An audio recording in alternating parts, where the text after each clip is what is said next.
Le drone Nying Nifri de fabrication burkinabé en plein vol d'essai dans un quartier de Ouagadougou.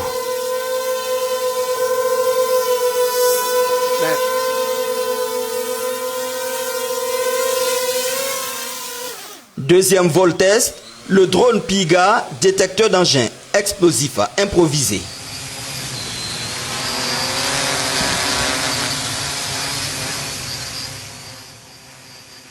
Ces deux drones ont été entièrement pensés et conçus dans ces locaux assez modestes.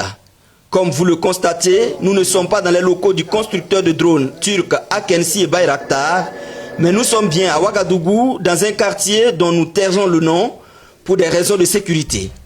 Ici, deux jeunes burkinabés, Alexandre Wamdaougo et Toussaint Kentiga, tous deux passionnés par la technologie, mettent au point des drones à voilure fixe, des drones copteurs, une fusée et d'autres technologies avancées.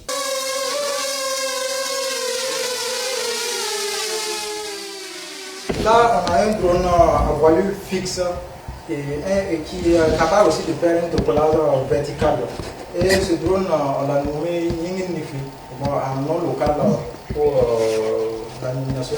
Et pour le drone qui est là actuellement qu'on a conçu, allant du corps jusqu'aux composants visibles, on les a conçus ici sur place. Mais maintenant, les composants ici dont on a acheté, c'est juste les moteurs, un petit peu d'électronique quand on a acheté les composants. Mais là, on a acheté les composants électroniques pour en concevoir à notre façon. Mais tout ce qui est allant du corps du drone, les systèmes, les supports mécaniques, etc., on les a conçus sur place. Y compris la géométrie, puisque l'aile, pour qu'un drone vole tout ça, il faut calculer la géométrie des ailes et étudier les systèmes d'aérodynamique, etc. Tout ça, on l'a fait sur place. Ce drone, d'abord, on l'a conçu, comme vous le voyez ici, il sera doté d'une caméra. Ici, il sera doté d'une caméra qui va servir à faire la cartographie, qui va servir à la surveillance aérienne. Voilà. Il peut être utilisé aussi pour la détection. Vu que la caméra là, il y aura l'intelligence artificielle qui sera intégrée dans la caméra, qui va permettre de détecter, par exemple, si la Sonabel utilise pour surveiller ses hautes tensions, on peut faire des photos, des captures pour entraîner le modèle d'IA pour dire que quand tu vois ceci, c'est que c'est ceci, c'est que c'est cela. Donc, voici un peu ce à quoi ce drone va servir à faire. Avant l'assemblage, c'est ici que le châssis et les autres composantes des drones sont fabriqués. Cet imprimante est capable de prendre en compte beaucoup de filaments. Donc avec cet imprimante, tout d'abord, on fait la conception CAO sur l'ordinateur et après la conception, maintenant, on lance le fichier sur l'imprimante 3D. Et après avoir lancé le fichier sur l'imprimante 3D, maintenant, on lance l'impression et voilà le résultat qu'on pourrait obtenir, c'est ça. Donc, ça, c'est une partie de notre drone qu'on va assembler tout de suite.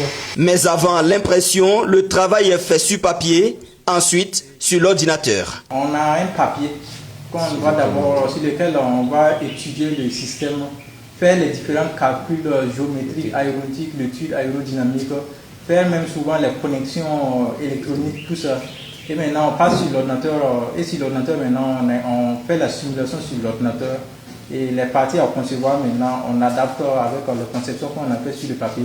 En termes d'usage, le drone Nying Nifri, qui signifie l'œil d'en haut, peut être employé à l'usage civil dans le domaine de la topographie, la cartographie, l'agriculture, la photographie, la vidéographie aérienne, l'inspection des infrastructures et la surveillance des lignes électriques.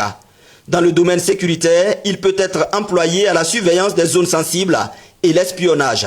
Selon ses concepteurs, le drone peut voler à une vitesse de 60 à 70 km/h. Ce succès arrive au bout de plusieurs expériences, doublées de passion et de persévérance. Il faut dire que c'est avec la passion. Quand il y a la passion, on se ferait pas mal de chemin. Avant d'arriver à ce stade-là, il faut dire qu'il y a eu beaucoup d'essais et beaucoup d'échecs aussi. Voilà, on a eu à faire un premier essai qui n'a pas été fructueux. Voilà, le drone a craché totalement brisé. Donc on était obligé encore de venir reprendre tout à zéro. Et aujourd'hui, on voit qu'il y a un peu de stabilité qui vient. Donc dès le début, ça n'a pas été rose. Au-delà de ce drone, nos passionnés ont aussi conçu le Kuka 88 pour la reconnaissance aérienne. Le drone ici présent, c'est le Kuka 88. Et ce drone, on l'a conçu pour la surveillance aérienne et aussi les missions de reconnaissance, les inspections terrain, tout ça, comme pour l'autre drone. Mais ici, lui, son différence est qu'avec ce drone, on ne peut pas faire un vol vertical. Donc, il nous faut obligatoirement donner un coup de pouce au drone, du genre le lancer ou soit le catapulter. Après avoir vécu une première expérience où le drone à vol d'essai s'est fracassé, les deux ingénieurs ont choisi de lancer le drone à partir de cette rampe. Le vol de drone pouvant être programmé. Et on peut aussi faire un vol préprogrammé. Là, on programme le vol, les différentes positions GPS qu'on veut que le drone aille, les différentes missions qu'on veut que le drone effectue. On peut aussi programmer juste pour les positions où le drone va aller. Et concernant la caméra, le retour vidéo, c'est l'opérateur qui va s'en charger de ça. On programme de telle sorte où tout sera chargé par le système. Et là maintenant, on a juste qu'à lancer le drone. Et une fois que le drone a été lancé, c'est tout. On le drone ira faire la mission et venir atterrir dans toute sécurité. Autre fabrication qui fascine, c'est le drone Piga, nom donné en hommage au capitaine Piga, intrépide guerrier, tombé pour la patrie. Là, c'est le drone qu'on a sur la table, le Piga. C'est son modèle 3D qui est là. Et à travers ce modèle 3D, là, on avait lancé l'achat de ce frame à une compagnie qui font la découpe de la fibre de carbone. Mais une fois qu'on est équipé avec une machine CNC découpe pour la fibre de carbone, on pourra en faire toutes ces découpes nous-mêmes. Ce drone est conçu uniquement pour la détection des engins explosifs improvisés afin d'aider les forces de défense et de sécurité dans leur mission de ravitaillement et aussi dans leur progression sur le champ de bataille. Effectivement, le drone a été conçu pour détecter les mines enfouies dans le sol. Et via ce capteur qui est un détecteur de métal, le drone, lors de son mission, il serait censé de basculer son détecteur en position vers le sol.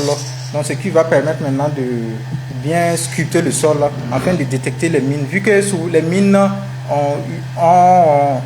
la conception de ces mines, il y a forcément l'usage des objets métalliques tels que les fils métalliques, même les petits fils, les câbles électriques pour l'alimentation de ces mines en énergie. Donc ce détecteur est capable de les détecter. L'appareil est doté d'une carte de contrôle FC, d'un fly controller, d'une batterie de 6S, des contrôleurs moteurs, 4 moteurs des hélices, un récepteur, un système de télémétrie et un capteur, entre autres. Là, par exemple, si nos soldats veulent faire une mission, peut-être dès le lendemain, ils peuvent se réveiller à l'aube ou soit la veille, envoyer le drone d'inspecter d'abord le terrain. Et là, le drone, une fois pendant les inspections, le drone va détecter les différentes suspicions et puis l'enregistrer maintenant enregistrer la position sur la plateforme numérique. Et à travers ces plateformes, maintenant, nos FDS pourront maintenant voir à quel niveau il y a un danger. Donc, avec ça, maintenant, le lendemain, lors de la mission, pendant que les FDS vont prendre la route, maintenant ils tiendront compte de ces positions et une fois arrivés dans ces positions, ils pourront maintenant essayer d'opter des options manuelles ou soit des options spécifiques selon leur capacité afin de pouvoir désamorcer ces mines ou les détruire avant d'avancer. Dans ce local de fortune, nos deux jeunes burkinabés vont au-delà des drones pour s'intéresser au domaine du spatial avec des technologies de pointe, parmi lesquelles la conception des fusées pour les études et les expérimentations. Notre but ici, c'est de pouvoir maîtriser ce domaine-là allant de zéro, de A à Z, maîtriser tout ce domaine-là nous-mêmes. On a conçu notre carte électronique, notre propre carte électronique pour pouvoir contrôler le drone. Mais on compte concevoir aussi nos moteurs, nos propres moteurs. Bien que ça ne se fait pas procédé chimique, mais on va le faire. On concevoir nos propres moteurs pour pouvoir le propulser. Et à ce niveau, on aura des aérofreins qui vont nous permettre de guider la roquette à travers, en freinant l'air. Puisque les aérofreins, couramment appelés aussi air brake dans le domaine, vont nous permettre d'ouvrir et fermer. C'est comme les vannes. Donc, il va nous permettre de freiner l'air afin de pouvoir bien stabiliser la fusée au cours de son vol. Dans le domaine de l'armée, cette fusée peut être conçue autrement pour porter des charges militaires et à ce niveau, Alexandre Wamdaogo et tous ses Kentega ont déjà tout planifié. Lorsqu'on va opter pour un usage militaire, là, la configuration sera encore différente. puisque le châssis, le fuselage pourra le changer, peut-être le faire en fibre de carbone. C'est qu'on compte même pour nous poser un fusée, donc en fibre de carbone. L'électronique, on va le concevoir d'une manière adaptée pour certains usages militaires. Et au niveau du moteur, il nous faudra développer un moteur assez puissant qui va nous permettre de le propulser à des distances assez suffisantes pour cet usage militaire. Et au-delà de ça aussi, on devra les développer de telle manière pour qu'ils puissent être adaptés aux drones militaires qui transportent les roquettes. Donc, et aussi au niveau du cône d'électronique aussi, on peut le concevoir et l'adapter à une manière pour le lancement sol-air ou aussi le lancement air-sol.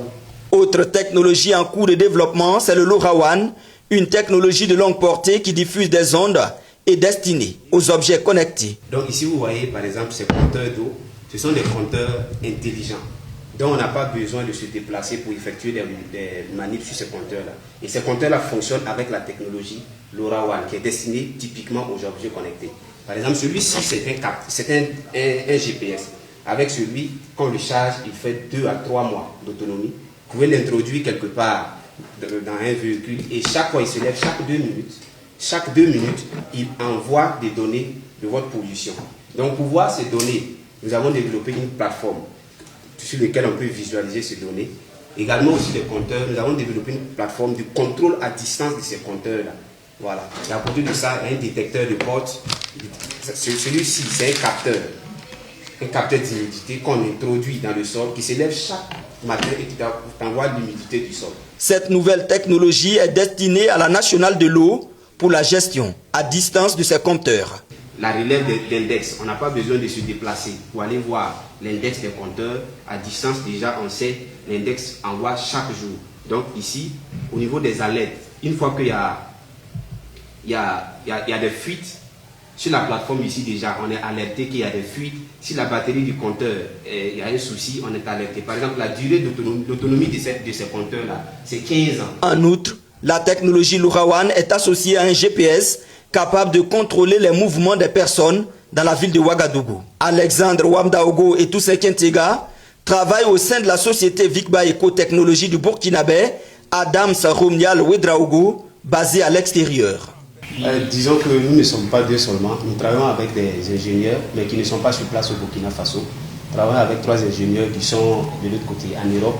Voilà, donc c'est avec eux, en synergie, ensemble, que nous développons cela. Oui, à Ouagadougou, ici, nous n'avons pas de partenaire, personne ne donne un coup de main. Nous sommes seulement 2 à développer cela. Ce travail répond à la vision du chef de l'État, le capitaine Ibrahim Traoré, qui appelle de tous ses voeux la jeunesse burkinabé à s'engager pleinement au travail, notamment dans l'invention, pour qu'à terme, le pays puisse limiter ses importations. Pour ces 2 génies de la technologie, le souhait est clair, un accompagnement des autorités sera un véritable coup de pouce pour un assemblage à grande échelle, aussi bien des drones, des fusées que des autres technologies.